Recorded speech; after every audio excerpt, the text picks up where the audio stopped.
आज की बात। स्वागत। आप जानते हैं कि आज की बात में इस समय हम लोग थाई जनजीवन में जिस राजा ने बुद्ध धम्म के प्रचार और प्रसार में एक बड़ा महत्वपूर्ण योगदान दिया, वे राजा श्री सूर्यवंश राम। इनका ये जीवन परिचय और उनका जो राजकाज था उसे आप तक पहुंचाने का ये प्रयास कर रहे हैं। दरअसल हमारे हाथ में ये जो संशोधन है ये एक ऐतिहासिक संशोधन है जिसे भदंत डॉक्टर सावंगी मेधनकर जी ने किया है, जिसे हम सब भिक्षु मेधनकर के नाम से जानते हैं। तो ये जो संशोधन जिसके आधार पर ये बात हम आप तक ऐतिहासिक दस्तावेजों के सहारे पहुंचा रहे हैं, तो इस बात को हमने पिछली कड़ी में यहाँ तक छोड़ा था कि राजा श्री सूर्यवंश राम ने उनके राज्य में कुछ विहार बनवाए, बौद्ध भिक्षुओं के प्रशिक्षण की व्यवस्था की और दूसरी महत्वपूर्ण बात उन्होंने सिंहल का जो बुद्ध धम्म है और उसका जो प्रैक्टिसिंग है उस प्रैक्टिसिंग को बेहतर माना और फिर वहाँ से संघराज को अपने यहाँ सयाम देश में यानी कि थाईलैंड में बुलाया और वहाँ वो प्रैक्टिसिंग जो श्रीलंका में चल रही थी उसी प्रैक्टिसिंग को उन्होंने थाई जनजीवन में भी लागू करने का प्रयास किया। अब आगे देखते हैं कि श्री सूर्यवंश राम ने थाईलैंड के विकास में उनका देखिए बड़ा ऐसा महत्वपूर्ण योगदान है। उन्होंने राज्य को समृद्ध करने के लिए सड़कें बनवाई। सड़कें बनवाना ये सामान्य बात है क्योंकि ये तो एक गांव को दूसरे गांव, एक कस्बे को दूसरा कस्बा, एक शहर को दूसरे शहर से जोड़ने के लिए ये बड़े ज़रूरी होते हैं। लेकिन उन्होंने सड़कों का निर्माण जो है वो बृहद रूप में कराया और पूरे थाईलैंड को एक दूसरे के साथ जोड़ दिया। हर एक गांव को, हर एक कस्बे को उसने सुखोजी से सवंकालोक तक सड़क बनवाई और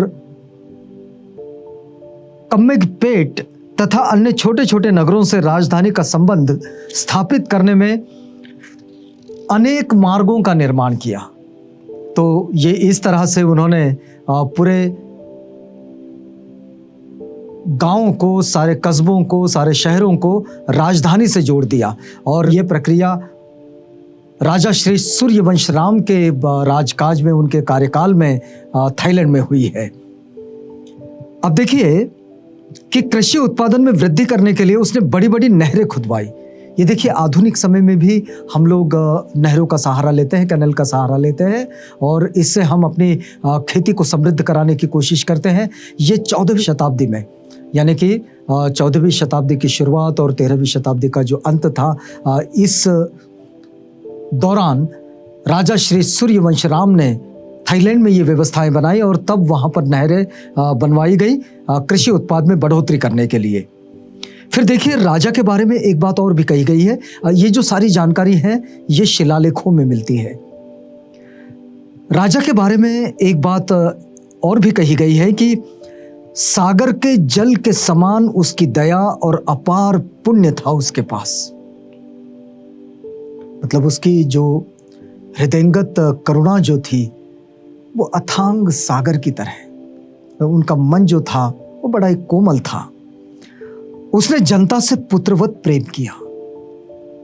जो राजा अपनी जनता से अपने पुत्र के जैसे प्यार करता है, तो आप देखिए कि कोई व्यक्ति अपने पुत्र को जिस तरह प्यार करता है, इस राजा ने अपनी जनता से पुत्रवत प्यार किया और हत्यारों तक को क्षमा की।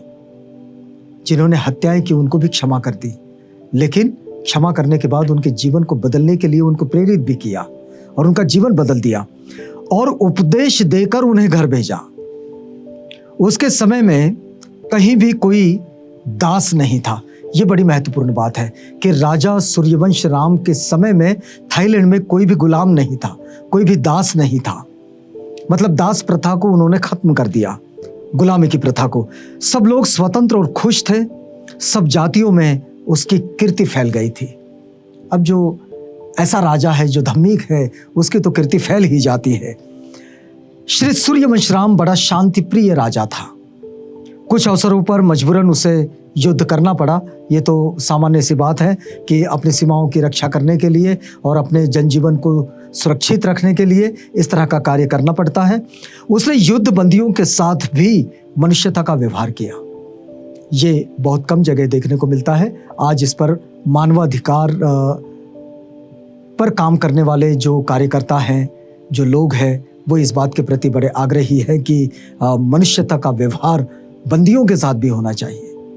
वो सजायाफ्ता हैं, सजा तो मिल गई है उन्हें, लेकिन उनके साथ मनुष्यता का व्यवहार होना चाहिए। लेकिन श्री सूर्यवंशराम जो है राजा थाईलैंड के, उनके विषय में ये बात कही जाती है कि उन्होंने बंदियों के साथ भी मनुष्यता का व्यवहार किया।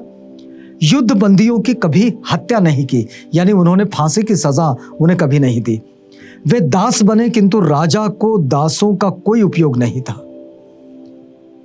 इतना अच्छा राजा था तो लोग उनकी चाकरी करना चाहते थे, गुलामी करना चाहते थे, उनकी मदद करना चाहते थे, लेकिन राजा को दासों का कोई उपयोग नहीं था। उसने उनकी रक्षा की और उन्हें खाने पीने को दिया। जो कहीं नहीं जा पा रहे थे उन्होंने उनके भोजन की, उनके निवास की व्यवस्था की, लेकिन उनको गुलाम नहीं बनाया अपना। राजा उन्हें किसी प्रकार का दुख देना नहीं चाहता था।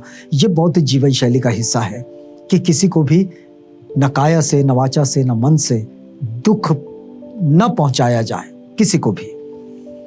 जैसा पहले कहा गया है कि राजा ने अनेक महल एवं सार्वजनिक इमारतें और विहार बनवाए, जिनके खंडर अब भी सुखोदयू में देखे जा सकते हैं। थाईलैंड का जो सुखोदयी है उसमें आज भी इन खंडहरों को देखा जा सकता है कि उस वक्त राजा श्री सूर्यवंशराम ने किस तरह का काम किया। एक बात और भी है कि राजा ज्योतिषी भी था। उसने कैलेंडर का भी आविष्कार किया। ये कुछ विशेषताएं हैं उनकी कि उन्होंने अपना एक कैलेंडर भी बनाया और इसकी शिक्षा के लिए उसने राजमहल में स्कूल चलाया। मतलब कैलेंडर की शिक्षा देने के लिए अपने राजमहल में ही उन्होंने एक स्कूल भी चलाया। श्री सूर्यवंशराम राजा की मृत्यु की तिथि निश्चित रूप से नहीं बताई जा सकती, लेकिन संभवतः 1370 में उसका देहांत हुआ था। ईस्वी सन 1370 में उसका देहांत हो चुका था। ये बात ऐतिहासिक दस्तावेजों से मिलती है। हम आज की बात में थाईलैंड के जो बौद्ध सम्राट हैं राजा श्री सूर्यवंशराम, इनके राजकाज को और इनके बुद्ध धर्म के प्रचार प्रसार में योगदान को आप तक साझा कर रहे थे। तो यहाँ हमें रुकना होगा। रुकते हैं इस वादे के साथ कि अगली कड़ी में आपसे पुनः भेंट होगी जब हम आज की बात में आपसे मिलेंगे। तो तब तक के लिए हमें इजाजत दीजिएगा।